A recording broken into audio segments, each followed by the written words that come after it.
வணக்கம்.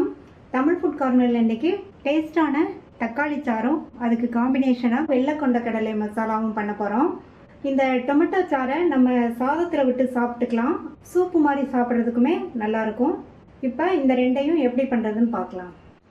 5 medium size தக்காளியை cut பண்ணி வச்சுருக்கேன். இது 200 கிராம் இருக்கும். இதை இந்த பேனில் சேர்த்துட்டு அடுத்து இது கூட கட் பண்ண 2 பச்சை மிளகாய், கட் பண்ண ஒரு மீடியம் சைஸ் வெங்காயம், 1 இன்ச் அளவுள்ள இஞ்சியை தோல் சீவி இந்த மாதிரி தட்டி வச்சுருக்கேன், அதை சேர்த்துக்கலாம்.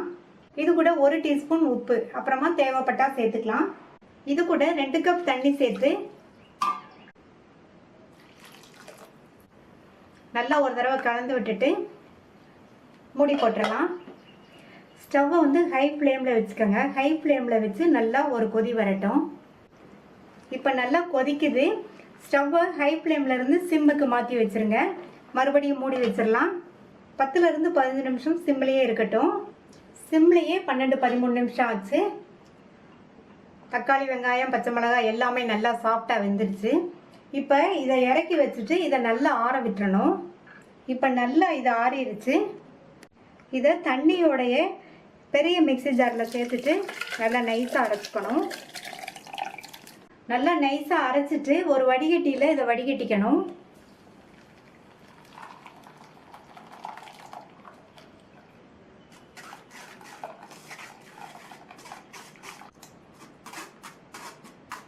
நல்லா வடிகட்டியாச்சு. நம்ம சேர்த்த தக்காளி, வெங்காயம், பச்சை மிளகாய், இஞ்சியோட எசன்ஸ் எல்லாம் இறங்கி நமக்கு கிளியரான தக்காளி சாறு கிடச்சிருச்சு. இப்போ மறுபடியும் ஸ்டவ் ஆன் பண்ணியிருக்கேன். ஹை ஃப்ளேமில் இந்த தக்காளி சாறு நல்லா கொதிச்சு வரட்டும். நல்லா கொதிச்சிட்ருக்கு. இப்போ ஸ்டவ்வை சிம்மில் வச்சுருங்க. 2 நிமிஷத்துக்கு அப்படியே இருக்கட்டும். சிம்மில் வச்சு 2 நிமிஷம் ஆச்சு. இப்போ இதில் கொத்தமல்லி தழை சேர்த்துக்கலாம். கொத்தமல்லி தழை கொஞ்சம் அதிகமாகவே சேர்த்துக்கங்க, நல்லாயிருக்கும். அடுத்து இதுக்கு தாளிப்பு போட்டுடலாம். தாளிக்கிறதுக்கு 1 டேபிள் ஸ்பூன் தேங்காய் எண்ணெய் சேர்க்குறேன். சப்போஸ் உங்களுக்கு தேங்காய் எண்ணெய் வாசனை பிடிக்கலைன்னா நீங்கள் உங்களுக்கு விருப்பப்பட்ட எண்ணெயை சேர்த்துக்கங்க. எண்ணெய் சூடாயிடுச்சு. அதில் 1/2 டீஸ்பூன் கடுகு. கடுகு பொரிஞ்சதும் அதில் 4 பூண்டை இடித்து சேர்த்துக்கோங்க. இந்த பூண்டை வதக்கி விட்டுட்டு அடுத்து கறிவேப்பிலை. ஸ்டவ் ஆஃப் பண்ணிவிட்டு இதில் 2 பிஞ்ச் மஞ்சள் தூள் சேர்த்துக்கோங்க. இப்போ இந்த தக்காளி சாறில் சேர்த்துடலாம். நல்லா ஒரு தடவை கலந்து விட்டுடலாம். ரொம்ப ரொம்ப டேஸ்டான கமகமன் வாசனையோட தக்காளி சாறு ரெடி ஆயிடுச்சு. இந்த தக்காளி சாறை நம்ம சாதத்தில் விட்டு சாப்பிட்றதுக்கும் நல்லாயிருக்கும். விருப்பப்பட்டால் நம்ம சூப் மாதிரியும் குடிச்சுக்கலாம். 8 மணி நேரம் ஊற வச்ச 150 கிராம் வெள்ளை கொண்டக்கடலையை இந்த குக்கரில் சேர்த்துட்டு கொண்டக்கடலை முங்குற அளவுக்கு தண்ணி, ஒரு 1/2 டீஸ்பூன் உப்பு நல்லா கலந்து விட்டு மூடி போட்டு ஸ்டீம் வந்ததுக்கப்புறமா வெயிட் போட்டு மீடியம் ஃப்ளேமில் 4 விசில் வேக வச்சுக்கலாம். மீடியம் ஃப்ளேமில் 4 விசில் வந்துருச்சு. கொண்டக்கடலை நல்லா சாஃப்டாக வெந்துருச்சு. இப்போ இதை தண்ணியோடையே இறக்கி வச்சிடலாம். அடுத்து இந்த பேனில் 1 டேபிள் ஸ்பூன் எண்ணெய் சேர்த்துருக்கேன். எண்ணெய் சூடானதும் ஒரு கட் பண்ண மீடியம் சைஸ் வெங்காயத்தை சேர்த்துக்கலாம்.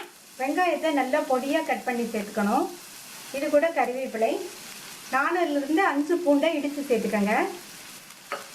இந்த வெங்காயம் ஓரளவு கலர் மாதிரி வதங்கட்டும். வெங்காயம் ஓரளவு வதங்கி கலர் மாறிடுச்சு. ஒரு மீடியம் சைஸ் தக்காளியை நல்லா சாப் பண்ணி சேர்த்துக்கணும். இந்த தக்காளியையும் லைட்டாக வதக்கி விட்டுக்கலாம். அடுத்து இது கூட 1/2 டீஸ்பூன் வறுத்து பவுடர் பண்ண சோம்புத்தூள். சப்போஸ் உங்கள்கிட்ட சோம்புத்தூள் இல்லைன்னா நீங்கள் தாளிக்கும் போது 1/2 டீஸ்பூன் சோம்பு சேர்த்து தாளிச்சுக்கோங்க. 1/2 டீஸ்பூன் தனி மிளகாத்தூள், 1 டீஸ்பூன் கொத்தமல்லி தூள், 1/4 டீஸ்பூன் மஞ்சள் தூள், 1/4 டீஸ்பூன் கரம் மசாலா தூள், ரெண்டையும் சேர்த்துடலாம். அடுத்து உப்பு சேர்க்கணும். கொண்டக்கடலை வேக வைக்கும்போது நம்ம 1/2 டீஸ்பூன் உப்பு சேர்த்தோம். இப்போது இந்த மசாலாவுக்கு தேவையான அளவு உப்பு சேர்த்து இதில் கொஞ்சமாக தண்ணி சேர்த்துக்கலாம். 2 டேபிள் ஸ்பூன் அளவுக்கு தண்ணி சேர்த்துருக்கேன். நல்லா ஒரு தடவை கலந்து விட்டுட்டு இந்த சேர்த்த இந்த மசாலா தூளோட பச்சை வாசனை போய் நல்ல ஓரங்கள்லாம் எண்ணெய் பிரிஞ்சு வர்ற அளவுக்கு இது வதங்கட்டும். மசாலா தூளோட பச்சை வாசனையெல்லாம் போயிடுச்சு. இதில் வேக வச்ச கொண்டக்கடலையை தண்ணியோடையே சேர்த்துக்கோங்க. கொண்டக்கடலையை சேர்த்து நல்லா ஒரு தடவை கலந்து விட்டுட்டு மூடி வச்சிடலாம். ஸ்டவ்வை லோ மீடியம் ஃப்ளேமில் வச்சுருங்க.